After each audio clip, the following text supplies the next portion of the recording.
রানীর সহিত গৌরীর দৈবক্রমে সাক্ষাৎ ঘটিয়া যাইবার পর হইতেই গৌরী ও ধনঞ্জয়ের মাঝখানে ভেতরে ভেতরে একটা দূরত্বের সৃষ্টি হইয়াছিল।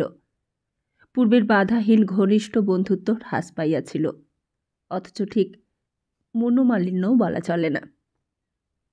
কিন্তু গৌরী যখন ঝোড়োয়ায় গিয়ে থাকিবার প্রস্তাব প্রত্যাখ্যান করিল, তখন আবার অজ্ঞাতসারেই এই দূরত্ব ঘুচিয়া গিয়া পূর্বের সৌহার্দ্য ও বিশ্বাস ফিরিয়া আসিল।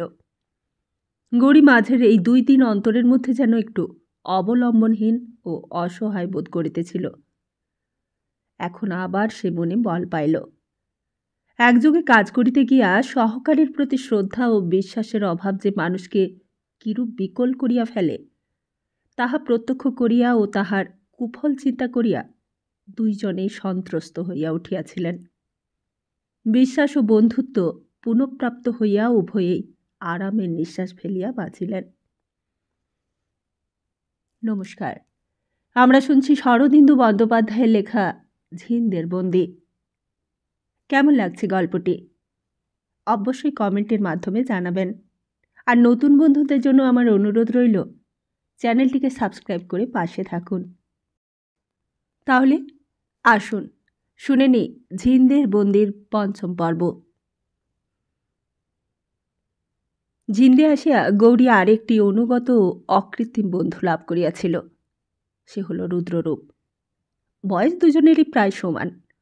অবস্থাগতিকে সহচর্যও প্রায় অবিচ্ছেদ্য হইয়া পড়িয়াছিল। তাই পদ ও মর্যাদার আকাশ পাতাল প্রভেদ সত্ত্বেও দুইজনেই পরস্পরের খুব কাছে আসিয়া পড়িয়াছিল। গৌরী যে সত্যই রাজা নয়, ইহা রুদ্ররূপ জানিত। সেজন্য তাহার ব্যবহার ও বাহ্য আদব কায়দায় তিলমাত্র ত্রুটি হয় নাই। কিন্তু তবু মানুষ গৌরীর প্রতি সে বিশেষভাবে আকৃষ্ট হইয়া পড়িয়াছিল। শঙ্কর সিংহের প্রতি তার মনোভাব কিরূপ ছিল তাহা বলা কঠিন। সম্ভবত শঙ্কর সিংকে মানুষ হিসেবে সে কোনোদিনও দেখে নাই। রাজা বা রাজপুত্র ভাবিয়া তাহার প্রতি কর্তব্য করিয়া নিশ্চিন্ত ছিল। কিন্তু গৌরীর প্রতি তাহার অনুরক্তি এই রাজভক্তিরও অতিরিক্ত একটা ব্যক্তিগত প্রীতির রূপ ধরিয়া দেখা দিয়াছিল। শঙ্কর সিংহের জন্য রুদ্ররূপ নিঃসংকোচে প্রাণ দিতে পারিত, কিন্তু গৌরীর জন্য প্রাণ দিতে পারিত আনন্দের সঙ্গে, কেবলমাত্র কর্তব্যের অনুরোধে নয়। সম্পূর্ণরূপে সুস্থ হইয়া উঠিবার পর গৌরী প্রাসাদের বাহির হইবার জন্য ছটফট করিতে লাগিল।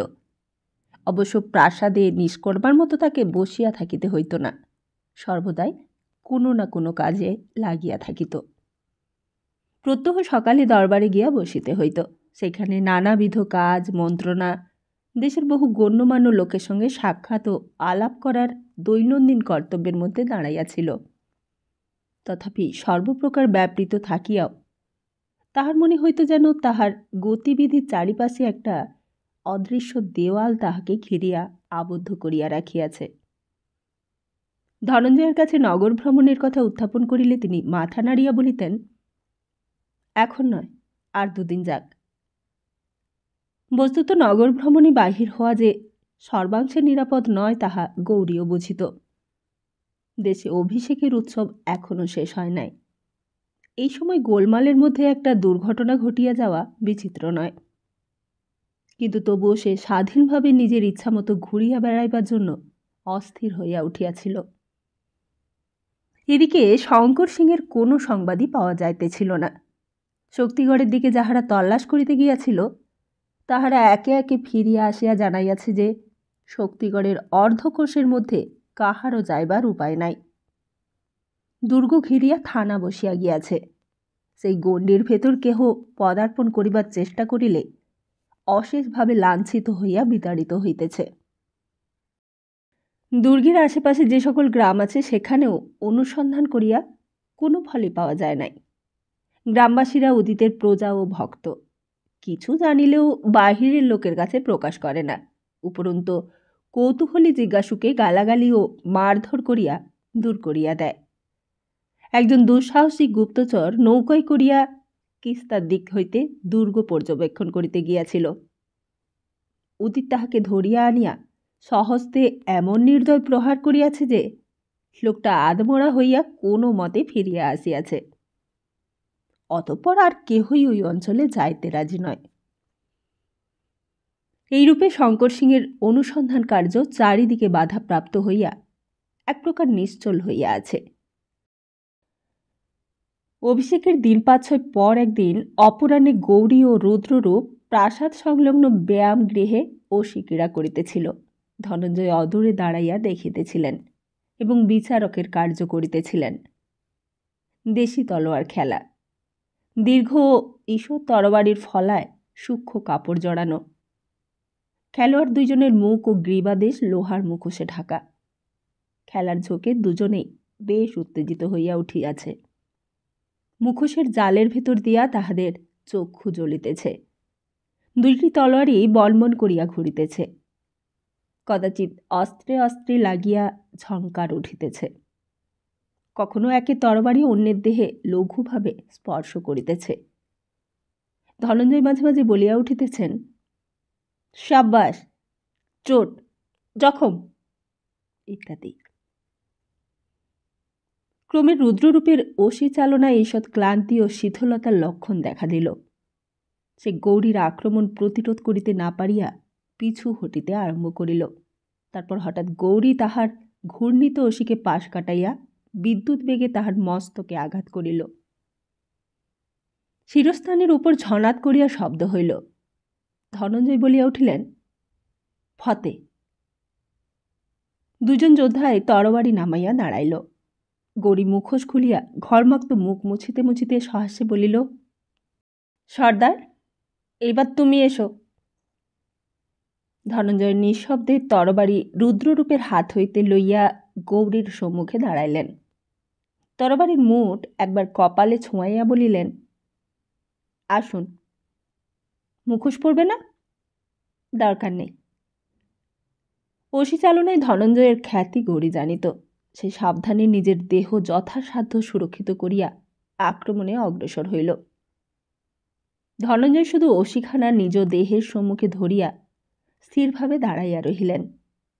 ডাহিনীর দিকে একটা ফাঁকা লক্ষ্য করিয়া গৌরী সেই দিকেই তলোয়ার চালাইল। ধনঞ্জয় অবহেলা ভরে তাহা সরাইয়া দিলেন। আবার গৌরী বাঁ দিকে আক্রমণ করিল। কিন্তু কজির একটা অলস সঞ্চালন দ্বারা ধনঞ্জয় সেই আঘাত নিজ তরবারির ওপর গ্রহণ করিলেন। তাহার ভাব দেখিয়া মনে হইতে লাগিল, তিনি যেন চিন্তায় নিমগ্ন থাকিয়া অন্যমনস্কভাবে বাঁ হাত দিয়ে একটা বিরক্তিকর মাছি তাড়াইতেছেন। ধনঞ্জয় যত স্থির ও অবিচলিত হইয়া রহিলেন, গৌরী ততই অসহিষ্ণু হইয়া উঠিতে লাগিল। শেষে আর সে ধৈর্য ধারণ করিতে না পারিয়া এক পা পিছু হটিয়া চিতা বাঘের মতো ধনঞ্জয়ের ঘাড়ের উপর লাফাইয়া পড়িল। তাহার মাথার উপর তলোয়ারের কোপ বসাইতে গিয়া দেখিল ধনঞ্জয় সেখানে নাই। ধনঞ্জয় কোথায় তাহা নির্ণয় করিবার পূর্বেই সে নিজের দক্ষিণ হস্তের মুঠিতে একটা বেদনা অনুভব করিল ও পরক্ষণেই দেখিল তলোয়ারখানা তাহার অবশ হস্ত হইতে পড়িয়া যাইতেছে। ধনঞ্জয় ভূমি হইতে তলোয়ার তুলিয়া গৌরীকে প্রত্যর্পণ করিয়া হাসি মুখে বলিলেন, ফতে। মুখোশ খুলিয়া গৌরী কিছুক্ষণ নির্বাকভাবে চাহিয়া থাকিয়া বলিল, কি হলো বলো দেখি? কিছুই না, আপনি হেরে গেলেন। গৌরী মুখের একটা বিমর্ষ অথচ সকৌতুক ভঙ্গি করিয়া বলিল, তা তো দেখতেই পাচ্ছি, কিন্তু হারলে কি করে? একটা খুব ছোট্ট প্যাচ আছে, আপনি সেটা জানেন না। আমার গোয়ালিয়রের ওস্তাদ তাহলে ফাঁকি দিয়েছে বলো? একটা চেয়ারের পিঠে কাশ্মীরি শালের ঢিলা চোগা রাখা ছিল। গৌরী সেটা গায়ে দিতে লাগিল। ধনঞ্জয় তরবারি রাখিয়া তাহাকে সাহায্য করিলেন। এই সময় ব্যায়ামগৃহের খোলা দ্বারের কাছে একজন শাস্ত্রী আসিয়া দাঁড়াইল। রুদ্ররূপ বলিল, কি চাও? শাস্ত্রী কহিল, ঝোড়োয়া থেকে একজন ঘোড়সওয়ার এসেছে, মহারাজের দর্শন চায়। ধনঞ্জয় জিজ্ঞাসা করিলেন, কি জন্য দর্শন চাই, কিছু বলেছে? শাস্ত্রী বলিল, না, সে কিছু বলতে চায় না। ধনঞ্জয় বলিলেন, রুদ্ররূপ, দেখো কি ব্যাপার। কিয়ৎকাল পর রুদ্ররূপ ফিরিয়া আসিয়া জানাইল যে দর্শন প্রার্থীর নাম সুবাদার বিজয়লাল। রাজার সঙ্গে গোপনীয় কথা আছে, ইহা ছাড়া আর কিছুই বলিতেছেন না। ধনঞ্জয় গৌরীকে জিজ্ঞাসা করিলেন, আপনি একে চেনেন নাকি? গৌরী মাথা নাড়িয়া বলিল, না। ধনঞ্জয় ভ্রুকুটি করিয়া চিন্তা করিলেন, শেষে বলিলেন, আচ্ছা, তাকে এখানে নিয়ে এসো। ঝড়োয়ার দরবার হইতে প্রেরিত দূত হতে পারে, আবার নাও হইতে পারে। এই ভাবিয়া ধনঞ্জয় ঘরের কোণের এক মেহেগনির আলমারি খুলিয়া একটি রিভলভার তুলিয়া লইয়া তাহাতে টোটা ভরিতে লাগিলেন। আলমারিতে ছোড়াছুরি, পিস্তল ইত্যাদি নানাবিধ অস্ত্র সাজানো ছিল। গৌরী বিস্মিত হইয়া জিজ্ঞাসা করিল, ও কি হচ্ছে সর্দার? বলা তো যায় না, হয়তো। এই বলিয়া সর্দার একটা জানালার ধারে গিয়া দাঁড়াইলেন। সৈনিক বেশধারী দীর্ঘকায় যুবক রুদ্ররূপের সঙ্গে প্রবেশ করিয়া সম্মুখে চেয়ারে উপবিষ্ট রাজাকে দেখিয়া স্যালুট করিয়া দাঁড়াইল। গৌরী জিজ্ঞাসা করিল, কে তুমি? কি চাও? যুবক একবার ঘরের চারিদিকে দৃষ্টিপাত করিল, দেখিল অদূরে জানালার পাশে ধনঞ্জয় একটা রিভলভার লইয়া অন্যমনস্কভাবে নাড়াচাড়া করিতেছেন। পেছনে দ্বারের কাছে রুদ্ররূপ নিশ্চল হইয়া দাঁড়াইয়া আছে। সে বলিল, মহারাজের সঙ্গে আমার গোপনে কিছু কথা আছে। গৌরী ঈষৎ অপ্রসন্ন মুখে বলিল, তা তো আগেই শুনেছি, তোমাকে কখনো দেখেছি বলে তো মনে হয় না। আমার সঙ্গে তোমার কি গোপনীয় কথা থাকতে পারে? যুবক একটু ইতস্তত করিল, একবার ধনঞ্জয়ের দিকে দৃষ্টি ফিরাইল, তারপর মৃদু কণ্ঠে কহিল, আমি ভীমরুলের দূত। ভ্রুকুঞ্চিত করিয়া গৌরী তাহার দিকে চাহিল।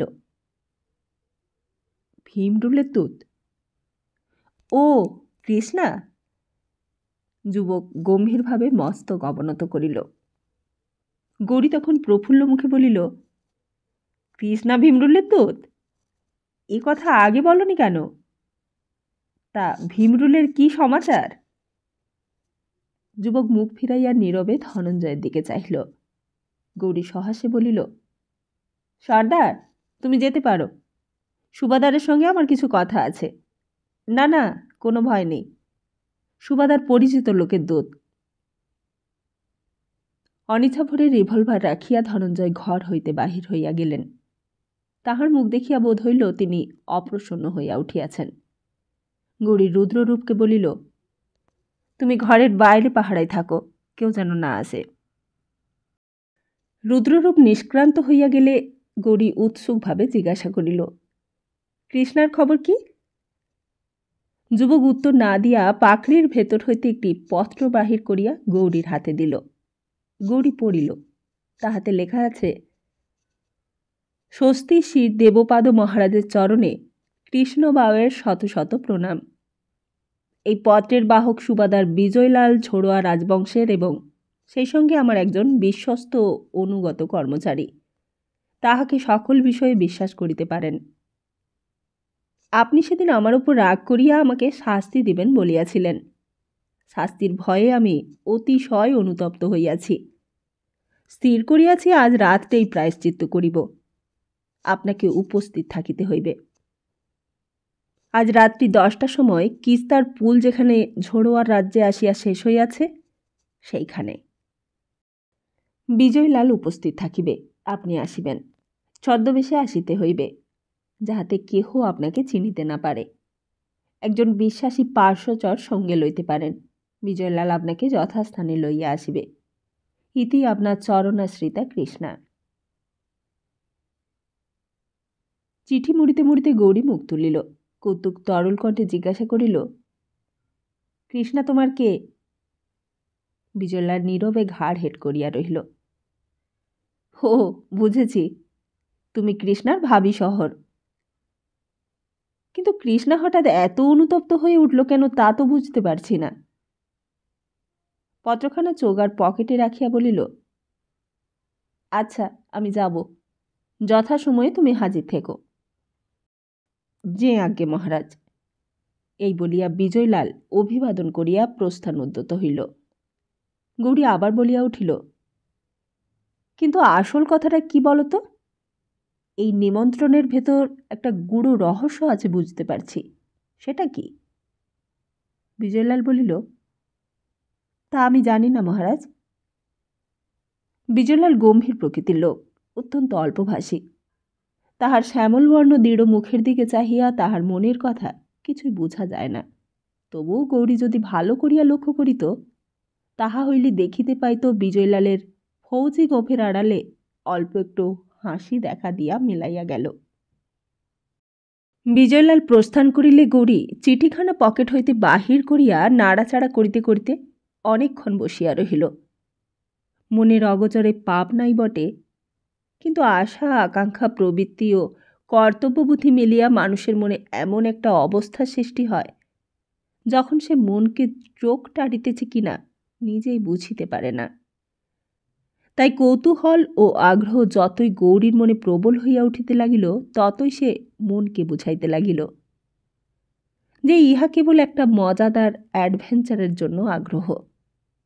বহুদিন রাজপ্রাসাদের মধ্যে আবদ্ধ থাকিবার পর মুক্তির আশায় তাকে উদ্গ্রীব করিয়া তুলিয়াছে। নচেত কৃষ্ণার সহিত সাক্ষাৎ করিবার আর কোনো আকর্ষণই থাকিতে পারে না।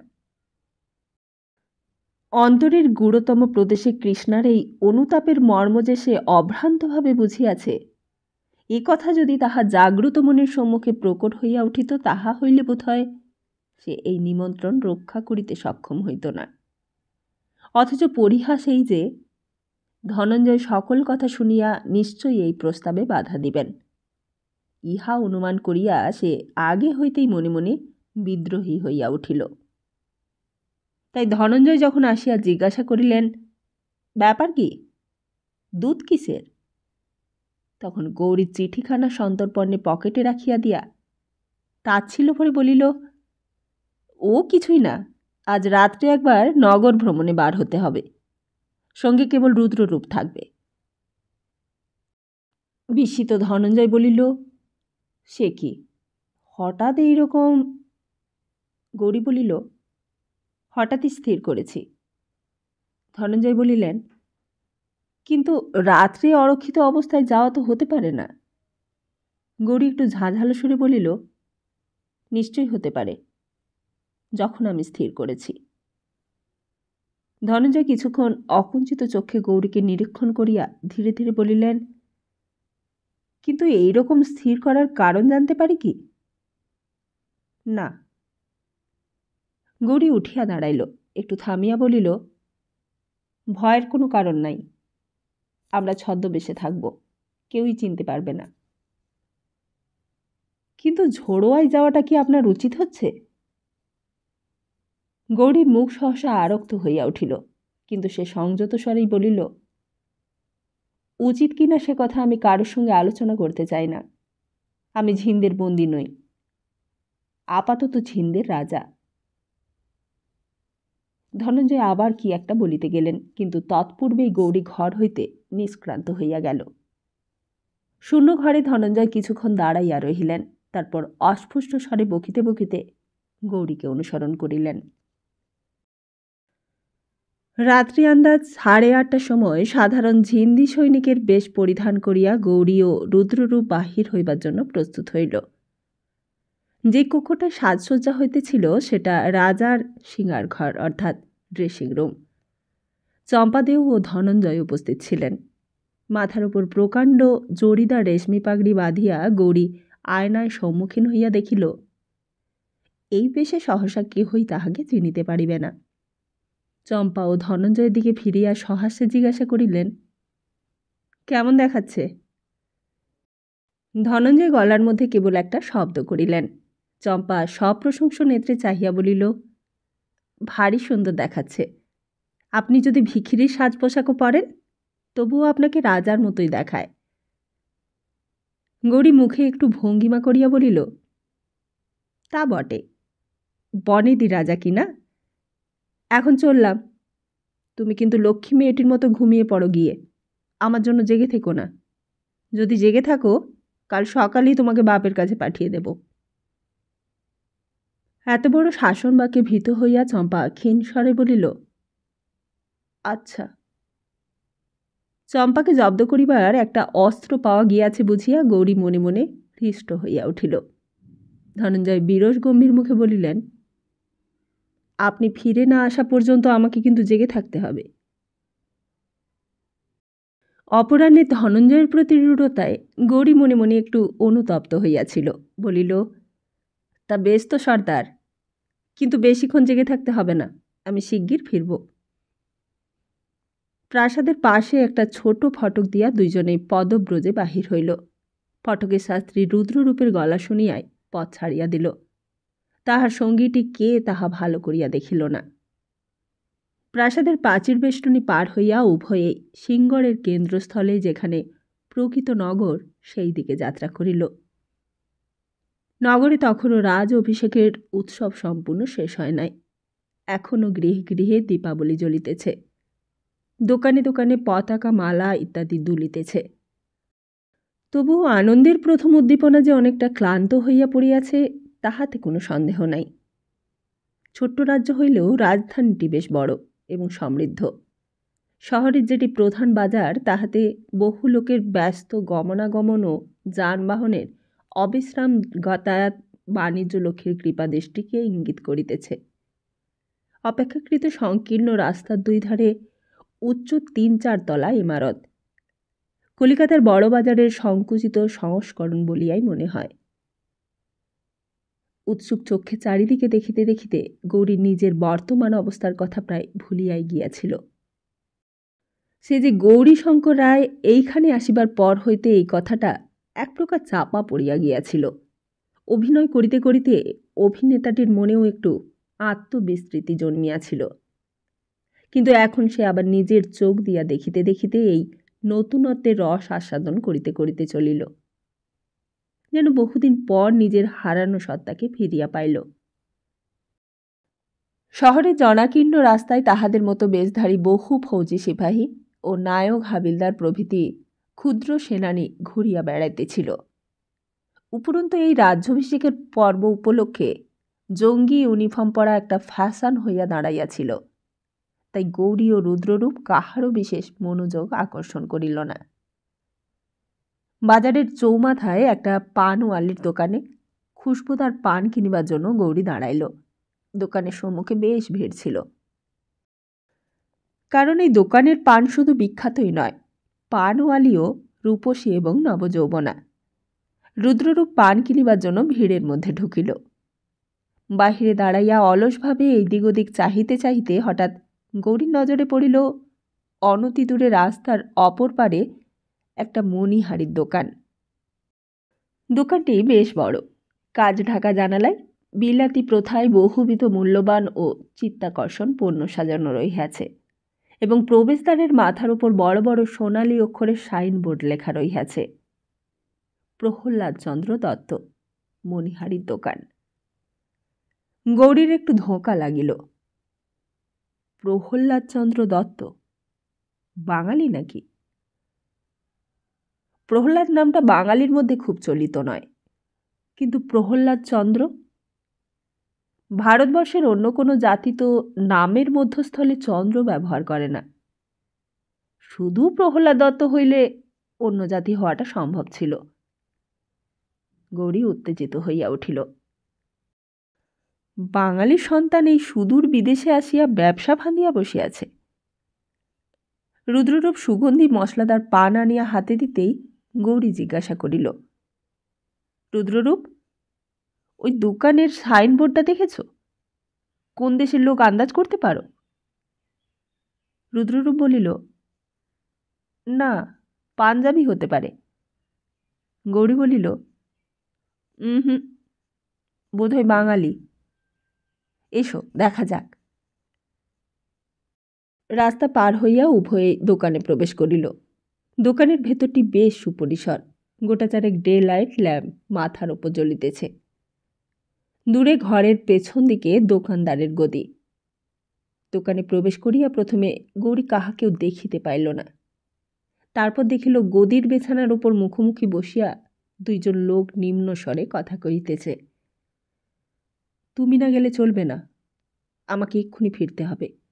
সকালে স্টেশনে হাজির থাকা চাই। না না, আজ আমি পারবো না, আমার অনেক কাজ।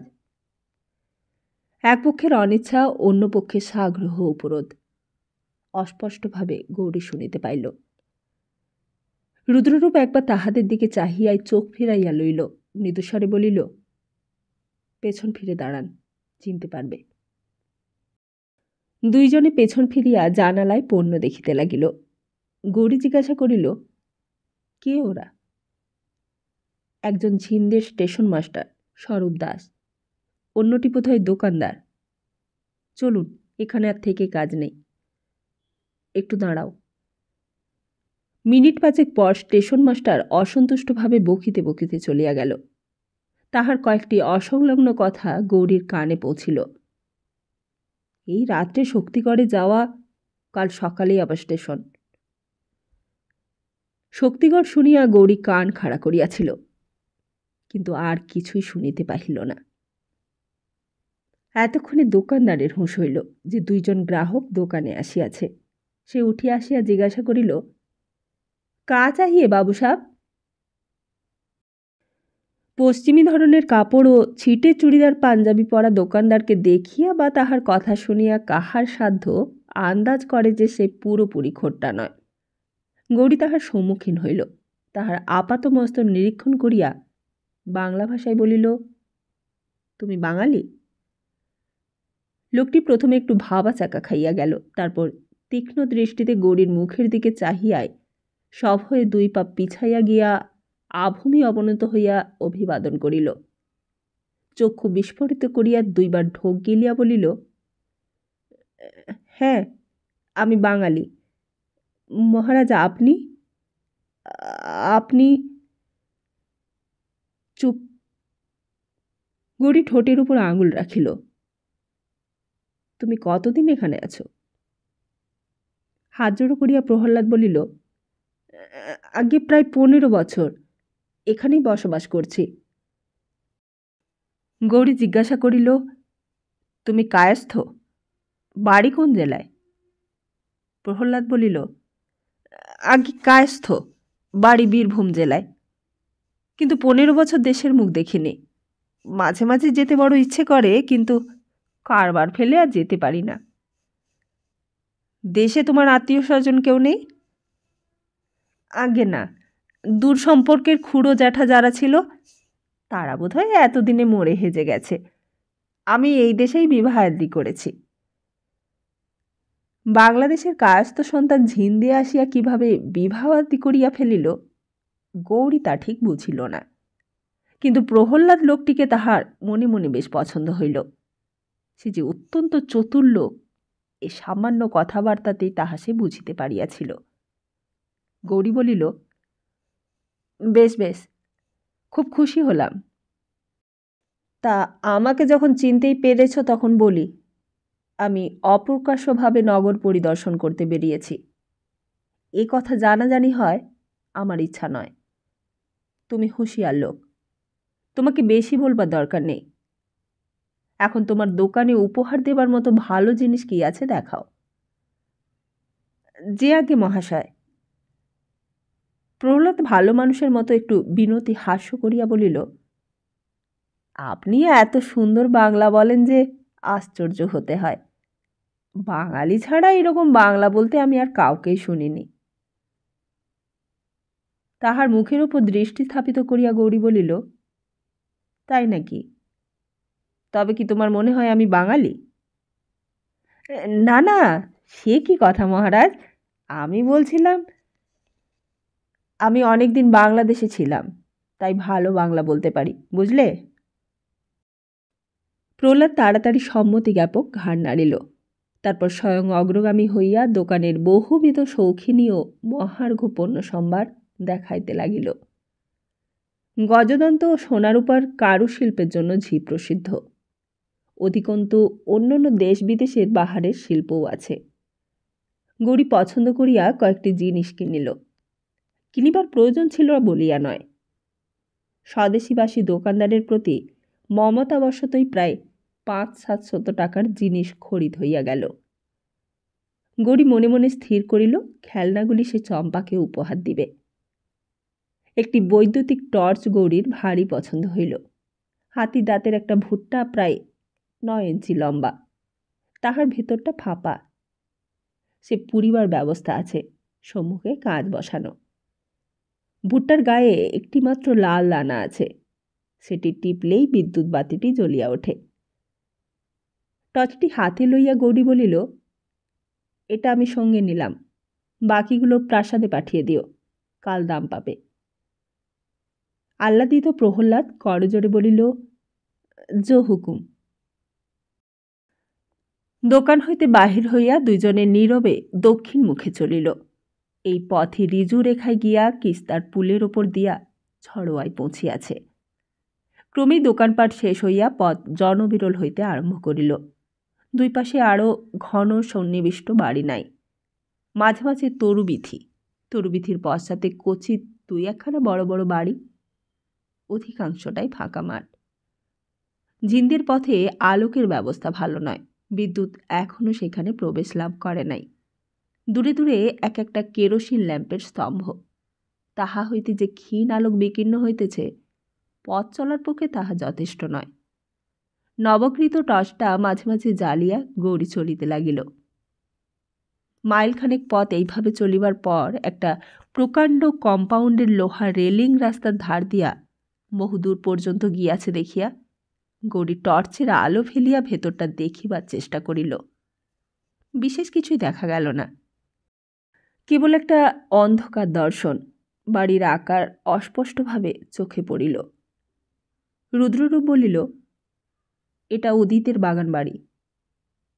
আরও কিছু দূর যাইবার পর বাগান বাড়ির উঁচু পাথরের সিং দরজা চোখে পড়িল। তাহারা সিং দরজার প্রায় সম্মুখীন হইয়াছে। এমন সময় দ্রুত অশ্বক্ষুরধ্বনির সঙ্গে সঙ্গে একটা ফিটন গাড়ি কম্পাউন্ডের ভেতর হইতে বাহির হইয়া আসিল। রাস্তায় পড়িয়াই গাড়ি বিদ্যুৎ বেগে উত্তর দিকে মোড় লইল। গৌরী ও রুদ্ররূপ লাফাইয়া সরিয়া না গেলে গাড়িখানা তাহাদের ঘাড়ের ওপর আসিয়া পড়িত। গৌরী গাড়ির পথ হইতে সরিয়া গিয়াই গাড়ির ওপর টর্চের আলো ফেলিল। নিমেষের জন্য একটা পরিচিত মুখ সেই আলোতে দেখা গেল।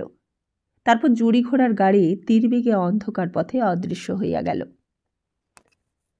গৌরী পেছন ফিরিয়া ক্রমশ ওই ক্রিয়মান চক্রধ্বনির দিকে দৃষ্টি প্রেরণ করিয়া কহিল, স্টেশন মাস্টার স্বরূপ দাস। শক্তিগড়ে যাবার জন্য ভারী তাড়া দেখছি। তারপর একটু ভাবিয়া জিজ্ঞাসা করিল, গাড়িখানা উদিতের না? রুদ্ররূপ বলিল, হ্যাঁ, এইখানেই উদিত সিংয়ের আস্তাবল। গৌরী কতকটা নিজ মনেই বলিল, উদিতকে কি খবর দিতে গেল কে জানে, নিশ্চয়ই কোনো জরুরি খবর। একটা এলোমেলো ঠান্ডা হাওয়া বহিতেছিল। গৌরী আবার চলিতে আরম্ভ করিয়াছে। এমন সময় উদিতের ফাটকের ভেতর হইতে একখণ্ড কাগজ বাতাসে ওলট পালট খাইতে খাইতে তাহার প্রায় পায়ের কাছে আসিয়া পড়িল। টর্চের আলো ফেলিয়া গৌরী দেখিল একটা টেলিগ্রাম। কৌতূহলবশে তুলিয়া লইয়া পড়িল। তাহাতে লেখা রহিয়াছে, স্বরূপ দাস, স্টেশন মাস্টার ঝিন। সন্ধান পাইয়াছি গৌরীশঙ্কর রায়, বাঙালি জমিদার চেহারা, অবিকল কিষণলাল। টেলিগ্রামখানা মুড়িয়া গৌরী পকেটে রাখিল। একটা নিঃশ্বাস ফেলিয়া বলিল, যাক, জানতে পেরেছে তাহলে, এই জন্যই এত তাড়া। পথে আর বিশেষ কোনো কথা হইল না। রুদ্ররূপ 2-1টা প্রশ্ন করিল বটে, কিন্তু গৌরী নিজের চিন্তায় নিমগ্ন হইয়া রহিল, কোনো উত্তরই দিল না। এক সময় বলিল, প্রহ্লাদ তাহলে এদের তলে? পুল পার হইয়া ঝড়োয়ায় পদার্পণ করিবা মাত্র পুলের একটা গম্বুজের পাশ হইতে একজন লোক বাহির হইয়া আসিল। চাপা গলায় জিজ্ঞাসা করিল, কে যায়? পথে তখন অন্য জনমানব কিছুই নেই। সিপাহী বেশি লোকটাকে ভালো করে ঠাহার গেল না।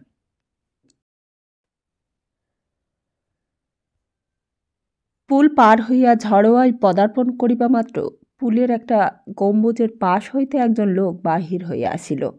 চাপা গলায় জিজ্ঞাসা করিল, কে যায়? পথে তখন অন্য জনমানব নেই। সিপাহী বেশি লোকটাকে ভালো করে ঠাহর করা গেল না। গৌরী প্রশ্ন করিল, তুমি কে? বিজয়লাল? বিজয়লাল বলিল, হ্যাঁ হুজুর। আপনার সঙ্গে কে? রুদ্ররূপ। ভালো, আমার সঙ্গে আসুন। বিজয়লাল আগে আগে চলিল। গৌরী ও রুদ্ররূপ তাহাকে অনুসরণ করিল। পুলের এলাকা পার হইয়া বড় সড়ক ছাড়িয়া বিজয়লাল বাঁ দিকের একটা সরু রাস্তা ধরিল। রাস্তায় আলো নাই, পাশের বাড়িগুলিও অন্ধকার। সুতরাং কোথায় যাইতেছে গৌরী তাহা বুঝিতে পারিল না। কিন্তু কিস্তার জল যে আর বেশি দূরে নয়, তাহা মাঝে মাঝে ঠান্ডা হাওয়ার স্পর্শে অনুভব করিতে লাগিল। এইভাবে প্রায় 10 মিনিট চলিবার পর বিজয়লাল একটা ছোট ফটকের সম্মুখে থামিল। ফটক খুলিয়া বলিল, আসুন। ফটকের মাথার স্তম্ভের ওপর স্বল্পালোক বাতি জ্বলিতেছিল। গৌরী দেখিল স্থানটা কোনো বড় বাড়ির খিড়কির বাগান। বাগানটা নেহাতি ছোট নয়, বড় বড় ফলের গাছ দিয়ে ঢাকা। স্থানে স্থানে বসিবার জন্য তরুমূলে গোলাকৃতির চাতাল তৈরি করা আছে। গৌরী মনে ঈষৎ বিস্ময়জড়িত প্রশ্ন জাগিল, কার বাড়ি? এ তো ঝড়োয়ার রাজবাড়ি নয়। প্রশ্নটা মনে উদিত হওয়ার সঙ্গে সঙ্গেই গৌরীর চমক ভাঙিল। মনের প্রচ্ছন্ন আকাঙ্ক্ষা এতক্ষণে তাহার সজাগ মনের কাছে মুখোমুখি ধরা পড়িয়া গেল। কৃষ্ণার নিমন্ত্রণের গূঢ়ার্থ বেশ সুস্পষ্ট হইয়া উঠিল। এই জন্যই কৃষ্ণা ডাকিয়াছে। কিন্তু সে তো বহু পূর্বে তাহা মনে মনে বুঝিয়াছিল। তবুও সে আসিল কেন? কি প্রতিজ্ঞা সে করিয়াছিল? এখনো ফিরিয়া যাইবার সময় আছে। কাহাকেও কোনো কৈফিয়ত না দিয়া সটান ফিরিয়া যাইতে পারে। বিজয়লাল রুদ্ররূপ বিস্মিত হইবে। কিন্তু তাহাতে কি? সে তো নিজের কাছে খাঁটি থাকিবে। তবে কি ফিরিয়াই যাইবে? কিন্তু কস্তুরীবাইকে আরেকবার দেখিবার লোভ তাহার মনে কিরূপ দুর্বল লইয়া উঠিয়াছে তাহা বুঝিতে পারিয়া সে ভয়ে শিহরিয়া উঠিল। না না, সে ফিরিয়াই যাইবে। কিন্তু এ তো ঝড়োয়ার রাজপ্রসাদ নয়। তবে কেন বিজয়লাল এখানে আসিয়া থামিল? কৃষ্ণা কি তবে অন্য কোনো প্রয়োজনে তাহাকে ডাকিয়াছে? মনে মনে এইরূপ দড়ি টানাটানি চলিতেছিল। এমন সময় কৃষ্ণার মৃদু কণ্ঠস্বর শোনা গেল, আসুন মহারাজ। আর দ্বিধা করিবার পদ রহিল না। সংকুচিত পদে গৌরী ফটকের ভেতর প্রবেশ করিল। কৃষ্ণা বদ্ধাঞ্জলি হইয়া প্রণাম করিল, বলিল, মহারাজের জয় হোক। বিধি আজ অনুকূল, তাই গরিবের ঘরে মহারাজের পদার্পণ হল। গৌরী গলাটা একবার পরিষ্কার করিয়া লইয়া বলিল, কৃষ্ণা, আমাকে ডেকে পাঠিয়েছ কেন? কৃষ্ণা হাসিয়া বলিল, তা তো চিঠিতেই জানিয়েছিলাম মহারাজ, প্রায়শ্চিত্ত করতে চাই। গৌরী মাথা নাড়িয়া বলিল, না, সত্যি কি দরকার তাই বলো। কৃষ্ণা আবার হাসিল, বলিল, বুঝতে পারেননি? আচ্ছা, বুঝিয়ে দিচ্ছি। তারপর বিজয়লালের দিকে ফিরিয়া কহিল, আপনারা দুজনে ততক্ষণ আমার বাগানে বসে আলাপ করুন, আমি মহারাজকে নিয়ে এক জায়গায় যাব। রুদ্ররূপের মুখে ঈষৎ উৎকণ্ঠার চিহ্ন দেখিয়া কহিল, ভয় নেই, 1 ঘণ্টার মধ্যেই আমি মহারাজকে ফিরিয়ে এনে আপনার হেফাজতে করে দেব। মহারাজ, আমার সঙ্গে চলুন। এই বলিয়া কৃষ্ণা ফটকের বাহির হইল। প্রবল চুম্বকের আকর্ষণে লোহা যেমন সকল বন্ধন ছিঁড়িয়া তাহার অভিগামী হয়, গৌরীও তেমনি তাহার অনুবর্তী হইল। ফটক হইতে বাহির হইয়া কৃষ্ণা সম্মুখের দিকে চলিল। অল্পক্ষণ একটা সংকীর্ণ গলি দিয়া যাইবার পর গৌরী দেখিল তাহারা কিস্তার তীরে পৌঁছিয়াছে। সম্মুখে ছোট একটা পাথর, বাঁধানো ঘাট, ঘাটে একটি ডিঙি বাঁধা। মাঝি মল্লা কেহ কোথাও নাই। কৃষ্ণা সন্তর্পণে ক্ষুদ্র ডিঙিতে উঠিয়া গুলুয়ে বসিল। পাতলা লঘু 2খানি দাঁড় হাতে তুলিয়া লইয়া বলিল, এইবার আপনি আসুন, ওইদিকে বসুন। গৌরী ডিঙিতে উঠিয়া বলিল, দাঁড় আমায় দাও। কৃষ্ণা মুখ টিপিয়া হাসিল। কোথায় যেতে হবে আপনি তো জানেন না, আপনি দাঁড় নিয়ে কি করবেন? এই বলিয়া দাঁড় জলে ডুবাইল। গৌরী নিস্তব্ধ হইয়া বসিয়া রহিল। কৃষ্ণা দাঁড়ের আঘাতে ডিঙি পূর্বমুখে চলিতে আরম্ভ করিল। কিয়ৎকাল নীরবে কাটিবার পর কৃষ্ণা জিজ্ঞাসা করিল, চুপ করে বসে কি ভাবছেন? কিস্তা জলের দিকে তাকাইয়া গৌরী বলিল, কিছু না। দাঁড় টানিতে টানিতে কৃষ্ণা বলিল, সেদিন আপনি আমাকে যেরকম শাসিয়েছিলেন তাতেই বুঝেছিলাম যে সখীকে দেখে আপনার আশ মেটেনি, তাই আজ সেই দিনের পাপের প্রায়শ্চিত্ত করবার ব্যবস্থা করেছি। খুশি হয়েছেন তো? গৌরী চুপ করিয়া রহিল। তারপর ভারী গলায় জিজ্ঞাসা করিল, তিনি জানেন? কৃষ্ণা মনে মনে হাসিল, বলিল, জানেন। ও পক্ষেই যে আগ্রহ ও অধীরতা বেশি তাহা আর প্রকাশ করিল না। গৌরীর বুকের ভেতরটা টলমল নৌকোর মতোই একবার দুলিয়া উঠিল। দুই হাতে নৌকোর দুই দিকের কানা চাপিয়া ধরিয়া সে বসিয়া রহিল। রাজবাটির প্রশস্ত ঘাটের পাশ দিয়া এক শ্রেণী সংকীর্ণ সোপান উঠিয়া গিয়াছে। কৃষ্ণা সেইখানেই নৌকো ভেড়াইল। গৌরী ঊর্ধ্বে চাহিয়া দেখিল রাজপুরী অন্ধকার নিঝুম। কেবল দ্বিতলের একটি জানালা হইতে দীপালোক নির্গত হইতেছে। সিঁড়ি দিয়া ওপরে উঠিতে উঠিতে কৃষ্ণা নিম্নস্বরে বলিল, এটি আমার নিজস্ব সিঁড়ি, একেবারে সখীর খাস মহলে গিয়ে উঠেছে। সোপান শীর্ষে একটি মজবুত কাঠের দরজা। কৃষ্ণা আঁচল হইতে চাবি লইয়া দ্বার খুলিল। কবাট উন্মুক্ত করিয়া একপাশে দাঁড়াইয়া অঞ্জলিবদ্ধ হস্তে বলিল, স্বাগত। ভিতরে একটি অলিন্দ, অন্ধকার। কৃষ্ণা গৌরীর দিকে হাত বাড়াইয়া দিল, আমার হাত ধরে আসুন।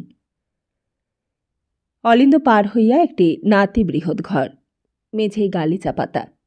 গালিচার উপর এক স্থানে পুরু গদির ওপর মখমলের জাজিম আর তাহার উপর মোটা মোটা মখমলের জড়িদার তাকিয়া। আতরদান, গোলাপ পাশ ইত্যাদি ইতস্তত ছড়ানো একটি সোনার আলবোলোর শীর্ষে সুগন্ধ তামাকুর ধূম ধীরে ধীরে পাকাইয়া পাকাইয়া উঠিতেছে। মাথার উপর দুইটি মোমবাতির ঝাড় স্নিগ্ধ আলো বিকীর্ণ করিতেছে। এই ঘরের আলোয় গৌরী ঘাট হইতে দেখিতে পাইয়াছিল। আলোকিত ঘরে প্রবেশ করিয়াই গৌরীর হৃৎপিণ্ড একবার ধকধক করিয়া উঠিল। গলার পেশিগুলা কণ্ঠ আটিয়া ধরিল। সে ক্ষিপ্র দৃষ্টিতে ঘরের চারিদিকে চাহিল। ঘরে কেহই নাই।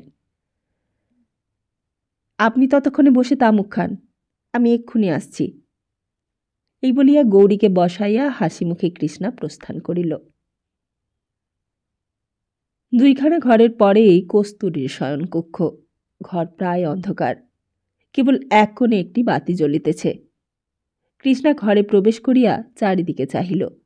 তারপর শয্যার দিকে নজর পড়িতেই দ্রুত পদে পালঙ্কের পাশে গিয়া বলিল, এ কি কস্তুরী, শুয়ে যে? লালচেলের পট্টবস্ত্রে আপাতমস্তক আবৃত করিয়া বালিশে মুখ গুজিয়া কস্তুরী শুইয়া আছে। শুভ্র বালিশের উপর তাহার মুক্তাখচিত কবরের কিয়দংশ দেখা যাইতেছে। কৃষ্ণা সাড়া পাইয়া সে আরও গুটাইয়া শুইল। বালিশের ভেতর হইতে মৃদু রুদ্ধস্বরে বলিল, না কৃষ্ণা, আমি পারব না, তুই যা। কৃষ্ণা শয্যার পাশে বসিয়া বলিল, সে কি হয় সখী, অতিথিকে ডেকে এনে এখন না বললে কি চলে? ওঠো। কস্তুরী মাথা নাড়িয়া বলিল, না না কৃষ্ণা, আমার ভারী লজ্জা করছে। কৃষ্ণা বলিল, তা করুক, প্রথম প্রথম অমন একটু করে, চোখাচোখি হলেই সেরে যাবে। না, আমি পারব না কৃষ্ণা। ছি, যদি বেহায়া মনে করেন। কৃষ্ণা এবার রাগ করিল, বলিল, তবে দেখবার জন্য পাগল হয়ে উঠেছিলে কেন? আর আমাকেই বা পাগল করে তুলেছিলে কেন?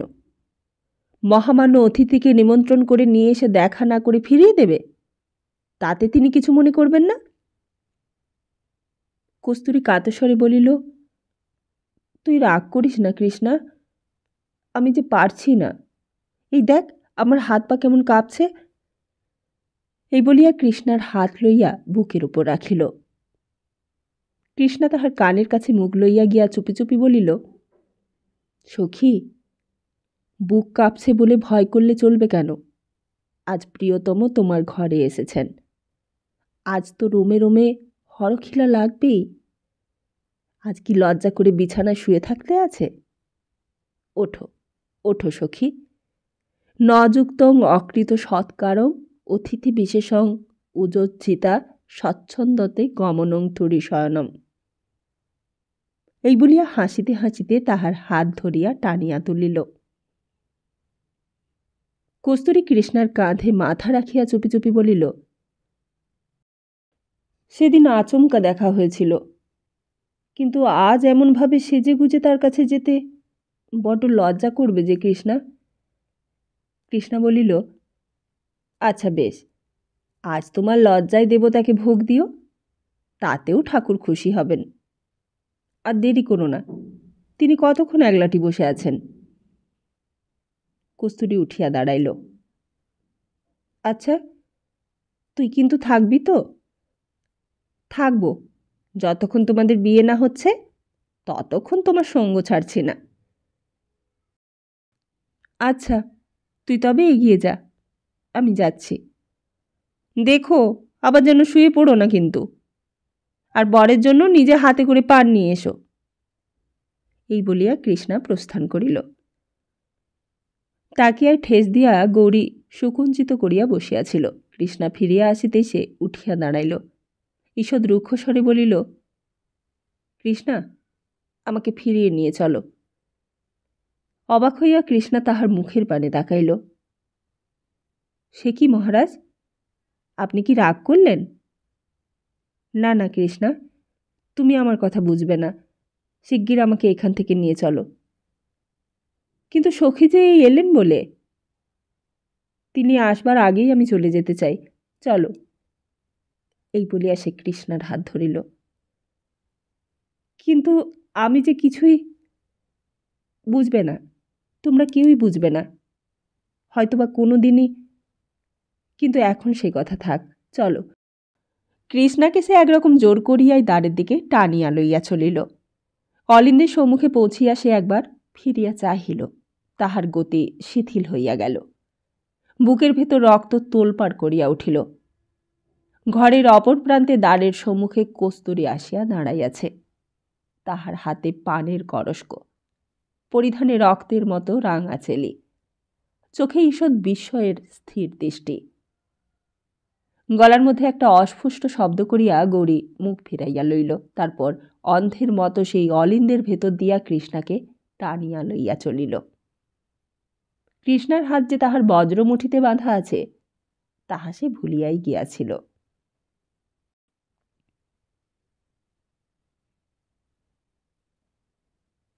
তাহলে আজকের মতো এখানেই শেষ। খুব তাড়াতাড়ি আসছি আগামী পর্বটি নিয়ে।